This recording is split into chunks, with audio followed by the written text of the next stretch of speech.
Hello everyone. So আশা করি আপনার সবাই ভালো আছেন।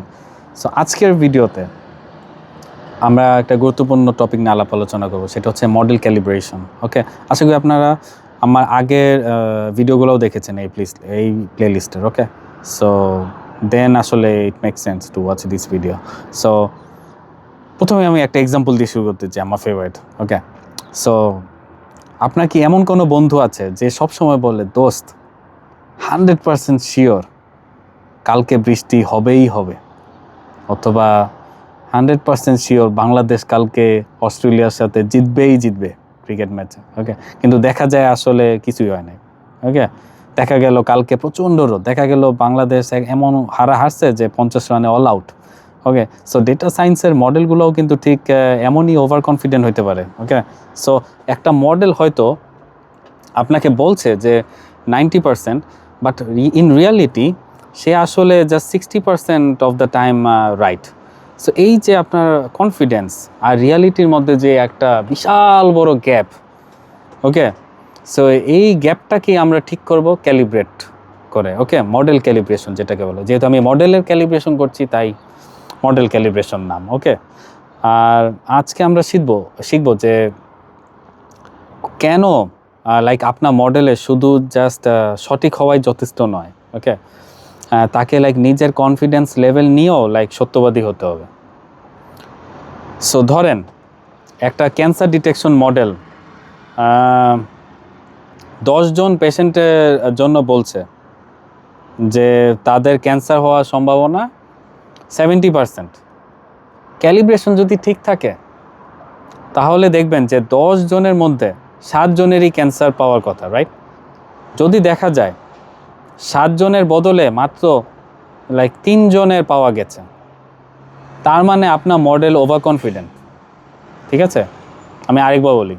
সো 10 জনের মধ্যে কি 7 জনেরই আসলে ক্যান্সার লাইক পাওয়ার কথা, রাইট? কিন্তু দেখা গেল যে 7 জনের মধ্যে মাত্র জাস্ট 3 জনের পাওয়া গেল, তার মানে আপনার মডেল কি ওভার কনফিডেন্ট।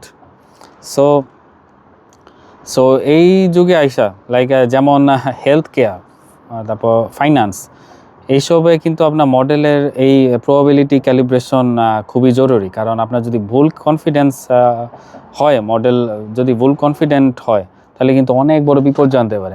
মিলিয়ন ডলার খরচ লস হইতে পারে, কোনো পেশেন্ট মারা যাইতে পারে। সো এগুলো কিন্তু খুবই ক্রিটিক্যাল বিষয়। সো মডেলকে আপনার সত্যবাদী বানানোর যেসব টেকনিক, সেই টেকনিক নিয়ে আমি কিছু আলোচনা করবো। জাস্ট একটা হালকা উপঝাপসা আপনার একটা আইডিয়া পাবেন। ডিটেলস আপনার তো গুগল আছে, গুগলে আপনারা দেখতে পারবেন।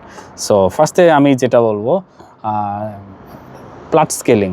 ওকে, সো প্লাট স্কেলিংয়ে কী করি আমরা, লাইক এটা লজিস্টিক রিগ্রেশনের মতোই কাজ করে,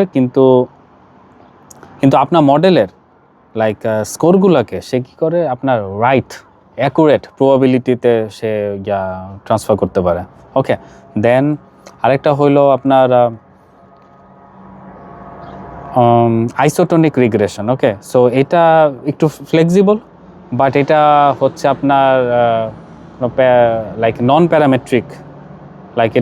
প্যারামেট্রিক টেকনিক ইউজ করে। ওকে, সো যদি আপনি for example support vector machine বা আপনি যদি কোনো বুস্টিং মডেল ইউজ করেন, ওকে, তাহলে দেখবেন যে এই স্টেপটা আপনার জন্য কিন্তু মাস্ট। আর ইন্টারভিউতে যদি আপনি কোনো like for example briar score নিয়ে আলাপ আলোচনা করেন বা কথা বলেন, তখন কিন্তু আপনি প্রমাণ করবেন যে ওকে, আপনি কিন্তু ম্যাচিওর্ড একজন ডেটা সায়েন্টিস্ট। কারণ আপনি যেহেতু ব্রায়ার স্কোর বা রিলায়েবিলিটি ডায়াগ্রাম নিয়ে আলাপ আলোচনা করছেন, তার মানে আপনি কিছু হলেও অনেক কিছু জানেন। ওকে, সো এগুলা জানা আপনার অবশ্যই দরকার। কারণ হলো যে লাইক বিজনেস আপনার কী করে, লাইক বিজনেস কিন্তু আপনার ট্রাস্ট গড়ে ওঠে কিন্তু আপনার রাইট প্রবাবিলিটির উপর। আপনার যদি প্রবাবিলিটি রেজাল্টই বাজে হয়, তাহলে কিন্তু বিজনেস আপনার ওই রেজাল্টের উপর রিলাই করতে পারে না। ওকে, সো ব্যাংক ফর এক্সাম্পল যখন লোন দেয়, তারা কিন্তু শুধু জানতে চায় না যে লোন শোধ হবে কি না, তারা কিন্তু এটাও জানতে চায় যে এটার মধ্যে রিস্ক কতটুকু। রিস্ক ম্যানেজমেন্ট ছাড়া আসলে লাইফ চলবে না। ওকে, সো কতটুকু রিস্ক আছে, কত পার্সেন্ট রিস্ক, যেটা ওরা টলারেট করতে হবে। সো আপনার মডেল যদি বলে যে 99% কনফিডেন্ট, কিন্তু আসলে 80%-এর ক্ষেত্রে এটা কাজ করছে, তখন কিন্তু কোম্পানি কয়েক মিলিয়ন ডলারের লস হয়ে যেতে পারে, রাইট? সো ক্যালিব্রেশন মানে হলো লাইক আপনার মডেলের মেকানিজমে আপনি অনেস্টি নামক একটা ট্যাগ আপনি অ্যাড করছেন, এবং সে অনেস্টি মেনটেন করছে।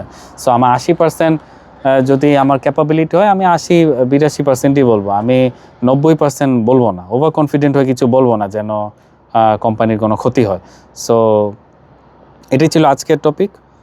সো আশা করি ভিডিওটা বেশি বড় হয় নাই এবং আপনাদের বুঝতে অনেক সুবিধা হয়েছে। So thank you very much for watching. দেখা হবে নেক্সট ভিডিওতে।